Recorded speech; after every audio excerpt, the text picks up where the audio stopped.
Okay, I just wanted to do a really short video here showing my latest eBay purchase. This is a model of the Dassault Falcon 50 or 50EX. You could make it as either. It's from Amodel. You can go to the website Amodel, do a search for that, or you can get it on eBay. I got this one on eBay. I think it was $30 if I remember right. Shipped from the Ukraine. Now, for those of you that don't know, I actually work on these. I used to work on them. I teach them now. But I've got a lot of history. I got a lot of experience on the Falcon 50s.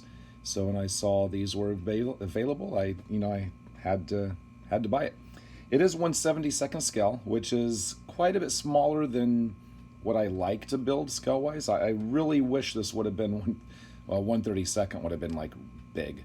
1/48th, I think, if it would have been 1/48th scale, I would have really liked that a lot better. But, beggars can't be choosers. This is pretty decent. So, I'm not going to lie, I already opened it. So, it's kind of cheating as an unboxing, so I already opened it up. But if we take a look inside here, the seller was very nice, kind. He left this little card, said thank you for your order. And as a thank you for ordering from his eBay store. Does it have his eBay store name on here? It's and not yeah, I can't pronounce that.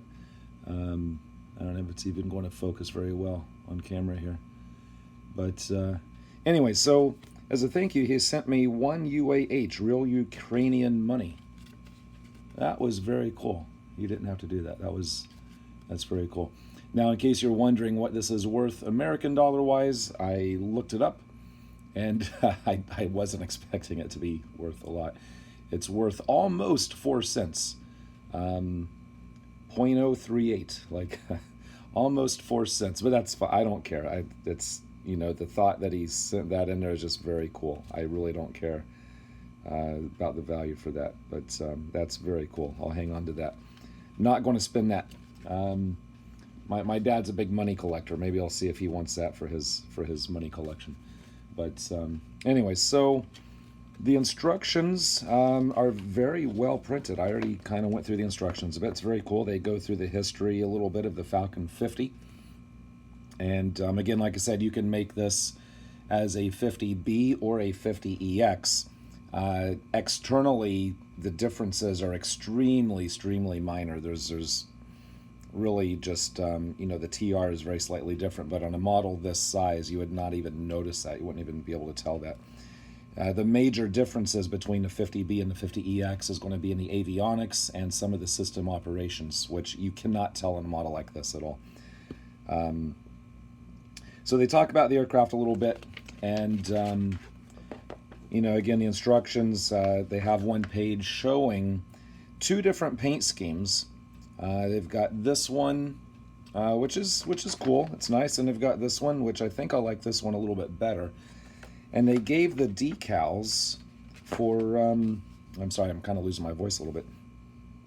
They gave decals for either, and the decals look fairly decent. They're nice printed, looks like nice quality decals. Of course, I obviously haven't tried them yet, so I don't know how well they apply, but they look fairly decent.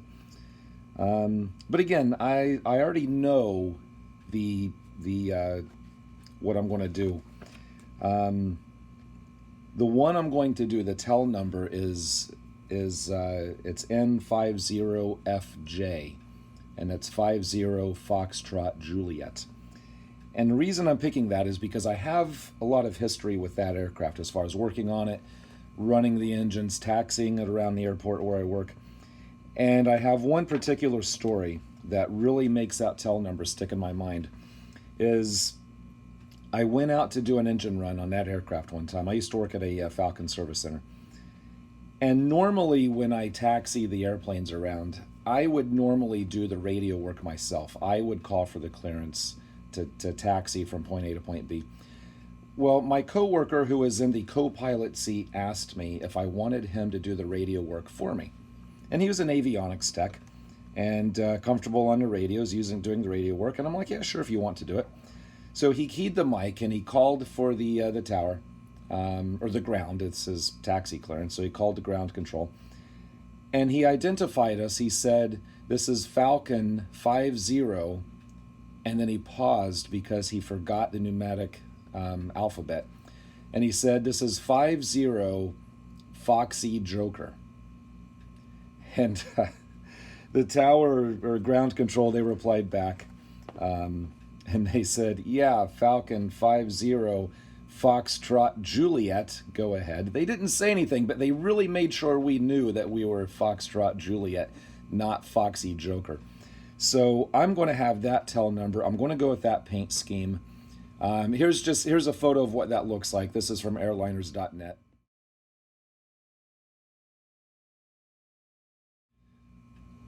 So that's that's the one I'm going to build.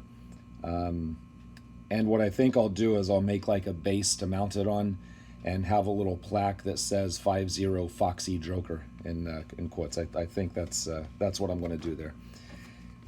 Now, for those of you who are watching my Pocher build, don't worry, I'm still working on that. That's still my primary project. I'm still doing this. This is just a short video to show this. I don't know when I'm going to get a chance to build this, but eventually, definitely one of these days I'll do a build video of this. But just kind of go through the instructions a little bit. Fairly straightforward. They give you color, they give you the colors to go by. Quite a bit more detail than I thought. Quite a bit more detail than I was expecting. I mean, they're having you put all the static wicks on. There are photo-etched parts in this kit. We take a quick look here. They do give us some photo-etched parts. We don't use all of them. I think we use most of them. But those tiny little ones there, those are all of these static wicks that go on. There's some smaller ones here. That's little vents on the engine intakes for the anti-ice vents. So fairly small. I know that's the APU exhaust cover there. Not cover, but the part that goes around the APU exhaust. So a lot of really small photo-etched parts here, which should be fun putting on. We have some clear parts. I think it's interesting the way they did some of these. And they're all in Ziploc bags, It's so for example, we have the cockpit canopy part. So instead of making clear cockpit windows, you just paint that white. You mask off the windows, paint that white. So I thought that's kind of a cool way to do it. And then they have this part that's clear, which at first I'm thinking, why the heck did they do that? But then it occurred to me. I guess it's easier to make this whole thing clear because right there, those are your taxi light lenses. So I guess it was easier just to make all of that clear and just mask off and paint around it than unmask to have your clear taxi light lenses. And it would have been to have separate lenses go into little holes there. But that's what they did for the cabin windows. I mean, there's your cabin windows right there. Those are actually smaller than your taxi light windows. So, no, I mean, it's kind of interesting. I mean, it works. It's fine. I'm not complaining by any means. So we'll just have to mask those off and paint that, and then take the mask off to reveal the windows there. Here's our fuselage halves. Now, something I thought kind of odd was right here. And I think I know why they did that. There's a piece that goes, see if I can find it. There's a piece that goes there to fill that in. Oh, where is it? Here, bear with me here. Oh, right there. So that piece right there goes in that opening, and then you just put a window in there. I believe on the real airplane, if I remember right, there's actually a panel. It's not removable though. I mean, it's riveted and it's hard mounted in, riveted in, and for a window there. And once it's all painted, you don't see that at all.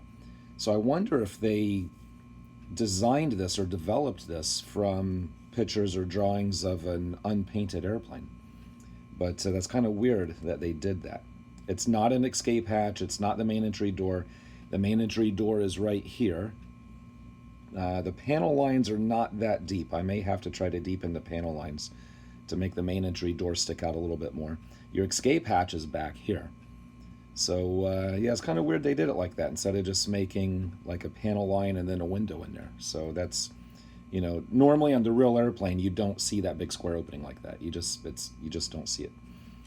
But that's fine. No big deal. Lots of little parts. Got some cockpit seats, wheels, landing gear legs, and we've got engine cowlings, pylons, S-duct, and we've got the wings and horizontal stabilizers, and some other little small parts in there. I mean, this has all of the antennas, everything. One thing that I did think was really cool, they included the option for winglets. Now, on the instructions for this one, they tell you to not use the winglets. If you'll notice the photo art here, or the photo of the airplane here, there's no winglets. Now, when I was looking at these on eBay, they have another one, still a Falcon 50, but with winglets. And so I chose the one without the winglets, but it still came with the winglets, so I could use them if I want to, which I won't. But not only that, but they included something that I never thought they would have included, and that's another type of winglet, and that's this piece and this piece go together to make the winglet. This is actually called a spiroid winglet. If you go to airliners.net and do a search for spiroid, it'll pull up a Falcon 50 with these spiroid winglets. Here, I'll save you the trouble. Here's what it looks like.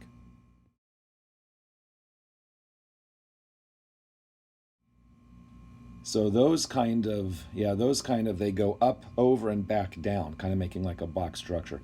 Apparently, I don't know the full story behind them, and apparently they didn't work very well because they took them off and put normal winglets on. So there are a few Falcon 50s, not too many, but a few Falcon 50s with winglets. Again, the one I'm going to be doing does not have winglets. Yeah, I've got a lot of other projects I really need to finish first before I jump onto this one. But yeah, I'm kind of looking forward to it. A lot of tiny parts. It was a nice surprise they put the Photoetched parts in there. It's good. The instructions are good. It's just a nice airplane. The Dassault Falcon products are a nice airplane. I also have a Falcon 10 model kit. It's somewhere. It's in a drawer somewhere. I forget what scale that is. It might be 1/72 as well. It's either 1/72 or 1/48. It's probably 1/72. And for those of you who have not seen my Falcon 2000 build yet, I think it was like the first or second video I ever posted on YouTube. I'll leave a link to that at the end of that. That one was fully 3D printed. That was a completely 3D printed model that I built for a friend of mine. So, anyways, hopefully you enjoyed this. It looks like a nice build. Looks like a nice kit. A well put together kit. I'd never heard of Amodel before until actually a friend of mine told me that he saw these on eBay. That's why I started checking them out. So anyways, it'll probably be a while, but eventually I'll get to this. I'll do a build video of it, but I thought I'd just go ahead and show you guys what it looks like now in case you are wanting to build one yourself. So anyways, I'll stop rambling because I'm pretty good at that. And as always, thanks for watching.